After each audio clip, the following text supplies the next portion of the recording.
Hello friends, ഏവർക്കും പുതിരീടിയിലേക്ക് നമസ്കാരം. ഇന്ന് ഞാൻ വന്നിരിക്കുന്നത് ദേവദൂതൻ എന്ന ചിത്രത്തിൻ്റെ 6ാം ദിവസത്തെ കേരള ബോക്സ് ഓഫീസ് കളക്ഷൻ റിപ്പോർട്ടുമായിട്ടാണ്. വീഡിയോയിലേക്ക് മുൻപ് വീഡിയോ ലൈക്ക് ചെയ്യുക, ചാനൽ സബ്സ്ക്രൈബ് ചെയ്യുക. ഈ വരുന്ന ജൂലൈ ഓഗസ്റ്റ് മാസം OTT റിലീസ് ചെയ്ത ചിത്രങ്ങളുടെ വീഡിയോ ചാനൽ ഭാഗം പരിശോധിച്ചാൽ നിങ്ങൾക്ക് കാണാൻ വേണ്ടി സാധിക്കുന്നതായിരിക്കും. മോഹൻലാൽ നായകനായി കഴിഞ്ഞ ജൂലൈ 26-ാം തീയതി തിയേറ്ററുകളിൽ റിലീസ് ചെയ്ത ചിത്രമായിരുന്നു ദേവദൂതൻ. ചിത്രത്തിന് മികച്ച അഭിപ്രായം തന്നെയാണ് 6ാം ദിവസവും വന്നുകൊണ്ടിരിക്കുന്നത്.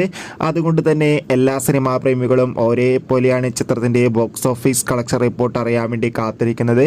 ഇപ്പോൾ ചിത്രത്തിൻ്റെ ഏറ്റവും പ്രധാനപ്പെട്ട കേരള ബോക്സ് ഓഫീസ് കളക്ഷൻ റിപ്പോർട്ടുകളൊക്കെ പുറത്തു വന്നിരിക്കുകയാണ്. ചിത്രത്തിന് 6 ദിവസം കൊണ്ട് കേരളത്തിൽ നിന്ന് 1,85,00,000 അടുത്ത് വരെ കളക്ഷൻ ലഭിച്ചു എന്നാണ് അറിയാൻ വേണ്ടി സാധിച്ചിട്ടുള്ളത്.